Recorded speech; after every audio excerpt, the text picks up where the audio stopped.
the British Empire. A name that resonates with power and influence, a name that echoes through history, leaving an indelible mark on the world.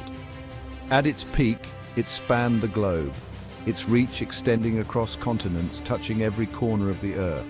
From the Americas to Australia, Africa to Asia, the British flag flew high, symbolizing its vast dominion. How did a small island nation achieve such dominance? What were the secrets behind its unprecedented expansion? The answer lies in a complex web of factors: ambition, strategy, and ruthlessness. The British were master strategists, adept at navigating the political and economic landscapes of their time. This is the story of how Britain built its empire, brick by brick, colony by colony, through a combination of military might, economic prowess, and diplomatic cunning. Our journey takes us to the 17th century, a time of great change and discovery.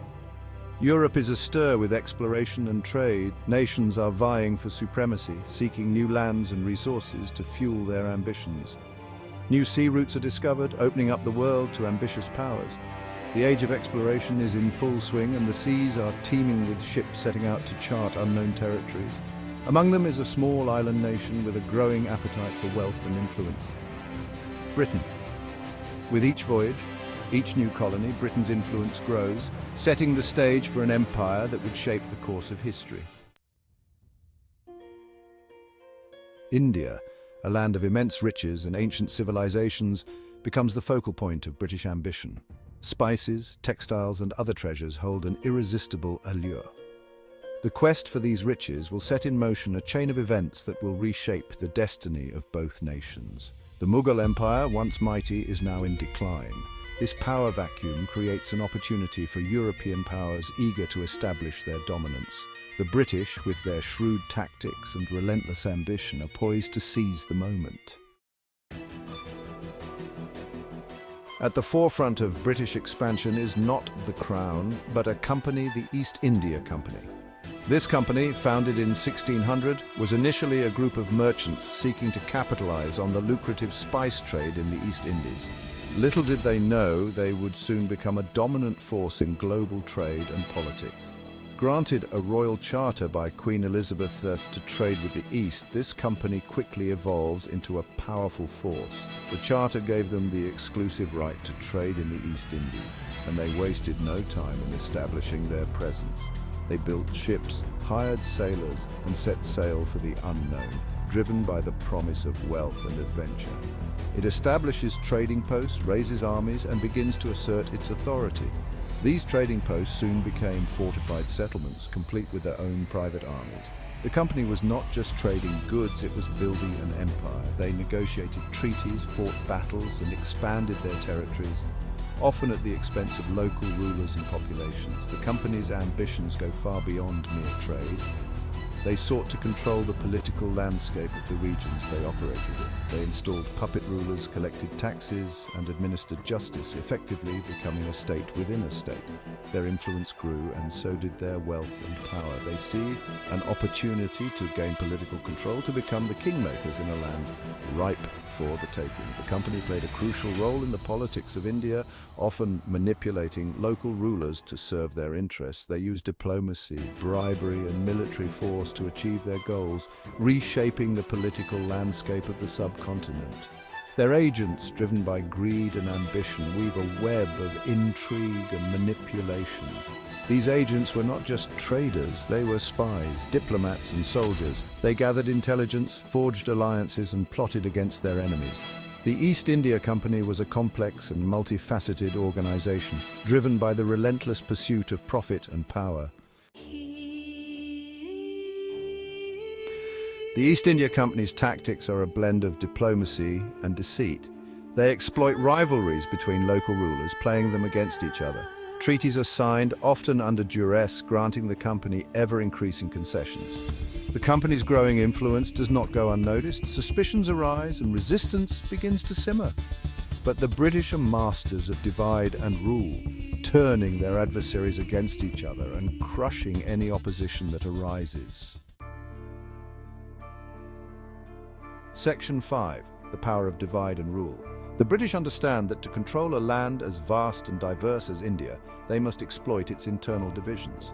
They pit ruler against ruler, religion against religion, sowing seeds of discord that weaken any united front against them. This strategy of divide and rule proves remarkably effective.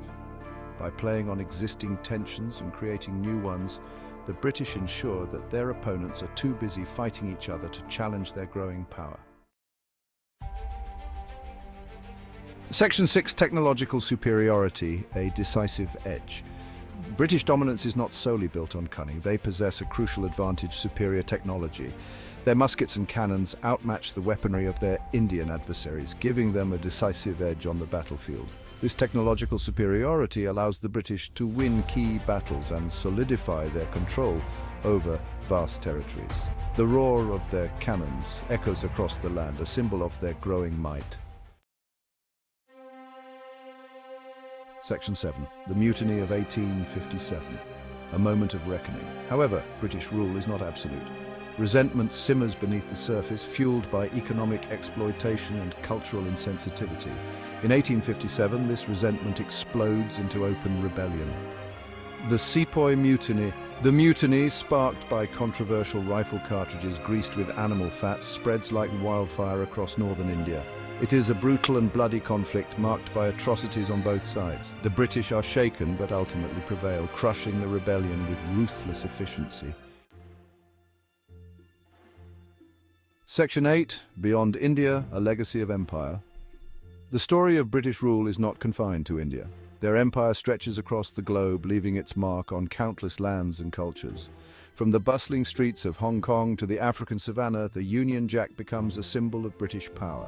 The methods used in India trade, treaties, and military force are replicated elsewhere. The British Empire becomes a vast network of colonies, protectorates, and dominions, all serving the interests of the mother country. Section 9. The price of dominance. British rule, though bringing certain advancements, comes at a steep price.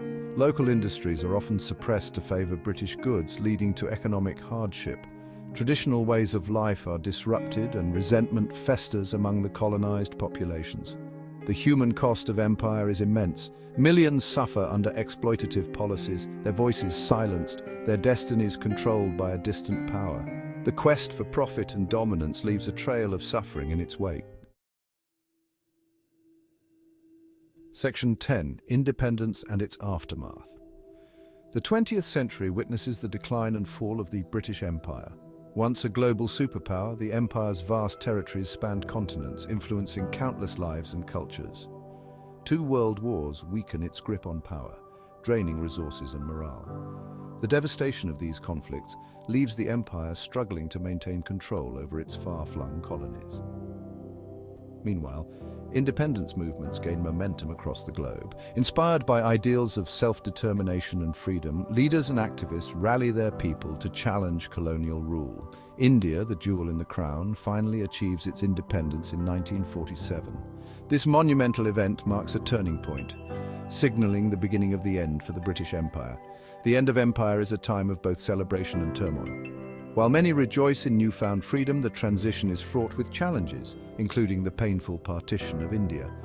Newly independent nations face the daunting task of forging their own destinies. They must build new governments, create economic stability, and foster national unity amidst diverse populations. Grappling with the legacies of colonialism, these nations strive to reclaim their cultural identities and address the social and economic disparities left by years of foreign rule. The wounds of the past run deep, with memories of conflict and oppression lingering in the collective consciousness. These historical scars influence contemporary politics and societal dynamics, shaping the political and social landscapes of former colonies. The legacy of the British Empire is a complex tapestry of resilience, struggle, and hope for a better future. The journey towards true independence and self-governance continues as these nations navigate their paths forward. Section 11. A lasting legacy. The British Empire may be gone, but its legacy endures. Its impact is visible in language, law, and culture across the globe. The echoes of empire still resonate, shaping the world we live in today. The story of the British Empire is a complex and often troubling one. It is a tale of ambition and exploitation, of innovation and oppression. It is a reminder that the quest for power, if unchecked by morality and compassion, can have devastating consequences.